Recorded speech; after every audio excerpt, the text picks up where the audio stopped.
I'm not teaching, I'm publicly learning, but hi and welcome to Learning for the Life in UK test part 5, Early Britain Introduction part 3, that is page 12 and 13, while doing leg injury prevention training. It's an unusual combination to learn and to do sport at the same time, but it's a learning method and you might give it a try. And participating in the exercises is at your own risk, and I'm using this just under fair use for educational purposes. So, what we already had for early Britain was that during the Stone Age there was a land bridge from time to time, and the people could follow deer and horse herds. But when 10,000 years ago the Channel had arisen, so when the sea level had risen and England or Great Britain became an island, and when 6,000 years ago people arrived who were farmers, so they were planting plants, and the ancestors of them were probably from Southeast Europe.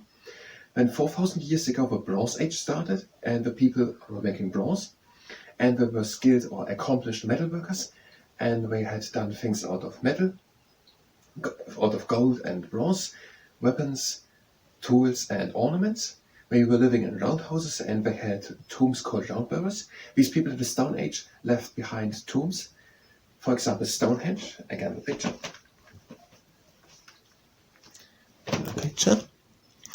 And that Stonehenge,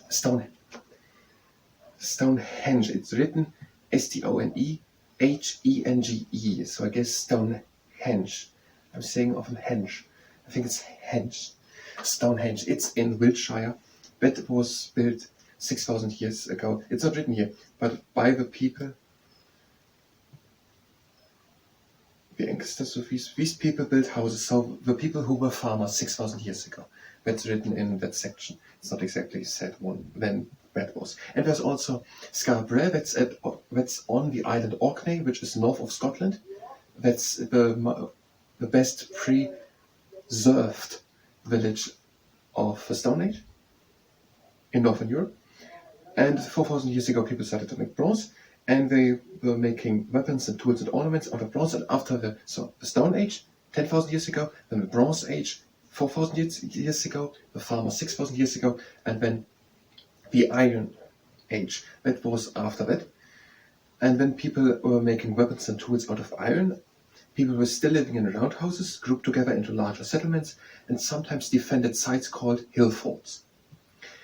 A very impressive hill fort can be seen today at Maiden Castle, so the name of that hill fort is Maiden Castle, maybe the place is also Maiden Castle, can be seen at Maiden Castle in the English county of Dorset. So in the English county Dorset, there is the castle, Maiden Castle, and that is a hill fort,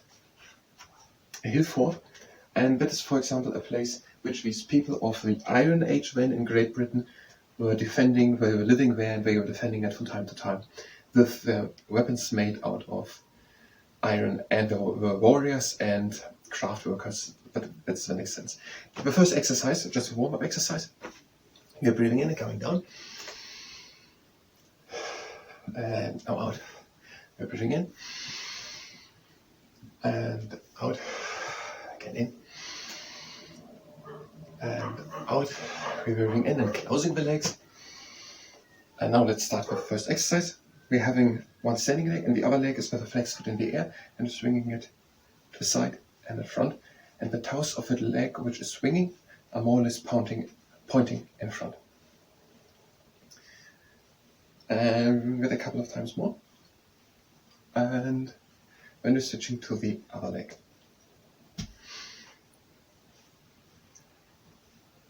And a few times more. And then we're going back to learning for the Life in UK test. So just fast another recapitulation. The UK is the United Kingdom of Great Britain and Northern Ireland. So that are the four. I don't know if it's ever said what they are called.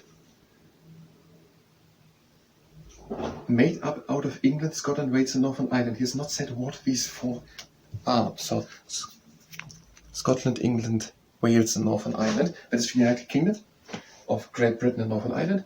And then there are also some islands. The Crown dependencies are Isle of Man and Channel Islands. They are not part of the UK, but they are Crown dependencies. And then there are British overseas islands, for example the St. Helena and the Falkland Islands.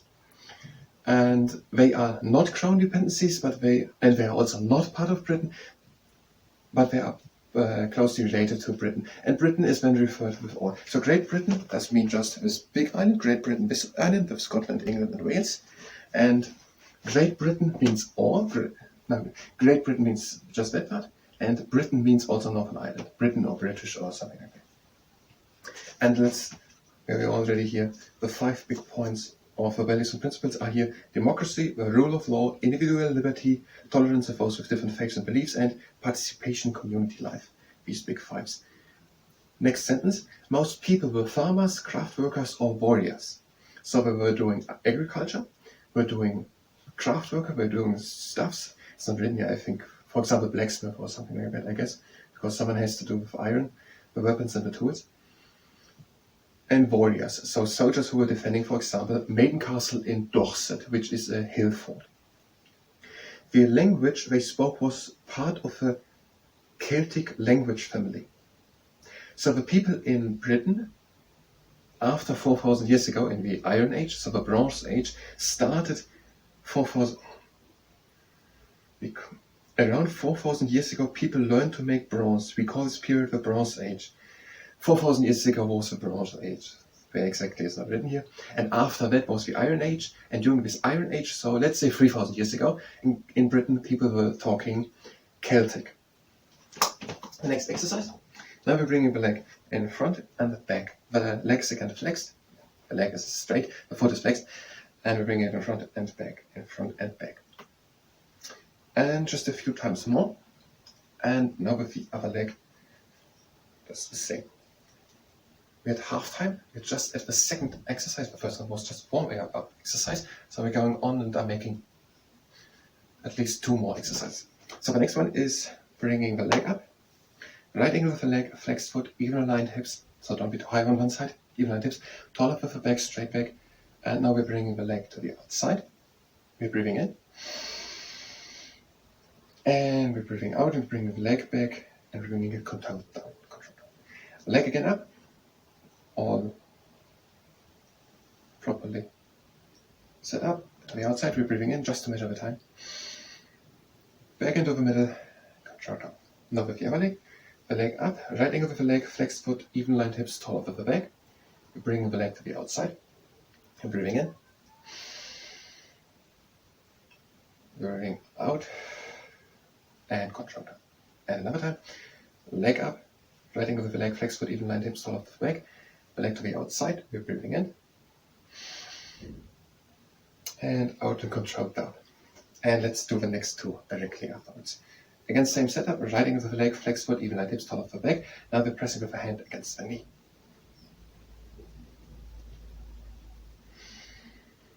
Taller with the back, even lined hips. And now on the other side, right angle with the leg, flexed foot, even lined hips, taller with the back. And we're pressing against the knee. And we're having a little bend in the elbow. Taller with the back, even lined hips, and press a little with a little bend in the elbow. So these people in the Iron Age were making weapons and tools out of iron. During the Bronze Age, they were making, for example, tools and ornaments out of bronze and gold. And now they were talking Celtic. They were farmers, craft workers, and warriors. And similar languages were spoken across Europe in the Iron Age, and related languages are still spoken today in some parts of Wales, Scotland, and Ireland. So we can break the sentence up. Similar languages were spoken across Europe in the Iron Age. So during the Iron Age, after the Bronze Age, which was 4,000 years ago, so let's say 3,000 years ago, people in Europe were speaking similar languages. So here's Africa, here's Europe, there is Great Britain. And people in Europe were speaking similar languages to Celtic during the Iron Age, and related languages are still spoken today in some parts of Wales, Scotland, and Ireland. So related languages to Celtic are today still spoken in Scotland, Wales, and, let's look at it exactly, in Scotland, in Wales, Scotland, and Ireland. They don't say Northern Ireland. Are we taking them by word? We're taking them by word. So that would be Ireland, the Republic of Ireland. that would be Northern Ireland, but we could say the whole Ireland, because we had said here, the rest of Ireland is an independent country. The UK is made up of England, Scotland, Wales and Northern Ireland. The rest of Ireland is an independent country. If we take them very exactly, the rest of Ireland means that Northern Ireland is a part of Ireland, and if we're referring to Wales, Scotland and Ireland, they are saying Northern Ireland and the Republic of Ireland. I don't think we need to know that exactly. So related languages to Celtic are today still spoken in Wales, Scotland and Ireland during the Iron Age 3000 years ago, also across Europe. The next exercise. Now, we had one left of that kind. We're bringing the leg up, riding with the leg, flexed foot, even aligned hips, taller with the back. And now we're pressing with the knee up into the hand and to the side, up into the hand and to the side. Knee presses up to the side, up to the side, up and to the side. And now on the other side, the knee up, right angle with the leg, flexed foot, even aligned hips, taller with the back. And we're pressing up to the side, up to the side, up to the side.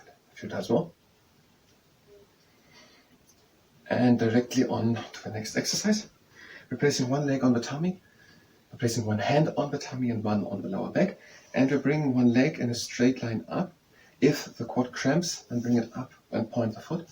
So we're bringing the leg up in a straight line, flexed foot, and we're trying to bring it higher, and with the hands we're controlling that it's not going back. So keep standing, try to bring the leg higher, while you control that you have a neutral position of the spine. And bring the leg higher, and we're done, just up with the leg and point the foot.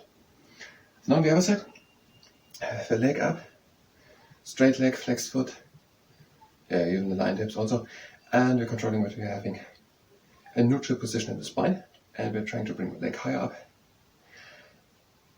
and we're just bringing it up, and we're going to shorten here. We're ending the leg injury prevention training here with closing exercise. We're breathing in and out, again in and out, again in and out, and we're closing the legs, and we're done with a bit shortened leg injury prevention training. Now to the rest, to the early Britain introduction part 3 part. The people of the Iron Age had a sophisticated culture and economy. I don't know what the word sophisticated means. They made the first coins to be minted in Britain, some inscribed with the names of Iron Age kings. This marks the beginning of British history. Okay, so they are saying that the beginning of British history, yes, we can take this, if you take them literally, is marked by inscribing the names of the kings who were there during the Iron Age onto coins, so onto coins to pay with. So they had made coins during the Iron Age, and onto these coins they were imprinting the names of their kings, so the kings who were there during the Iron Age. And this marks the beginning of British history. It's the last sentence of a section, so we can also say that it doesn't mean it marks the beginning of British history if we're starting to print coins, but the whole section marks the beginning of British history. We're taking it a bit between the lines. They made the first coins to be minted in Britain. I guess someone had to do the first coins in Britain. But it were the people during the Iron Age. So during the Iron Age, the people started to make coins. Let's say 3,000 years ago. During the Iron Age, people started to make coins, and they were printing the names of their kings onto them. And that whole thing with... No, I'm not speaking it out because I don't know it. Let's take that sentence again. The one with a word I don't understand. The people of the Iron Age had a sophisticated culture and economy. So something was sophisticated about their culture and economy. Now I actually had a minute left, so let's do this, because we had the big 5 again, and then the responsibilities and freedoms. The values and principles of the UK are democracy, the rule of law. So democracy, the rule of law, individual liberty. Democracy, rule of law, individual liberty. Tolerance of those with different faiths and beliefs. Democracy, the rule of law, individual liberty, tolerance of those with different beliefs and faiths, and different faiths and beliefs, and participation in community life. I still don't know what it means in action. Participation in community life. And let's do it in the next episode, the responsibilities and freedoms. And so this is the end of Early Britain Introduction Part 3. The next thing will be Early Britain, the Romans. So we are not done yet. But I thank you very much, and until next time.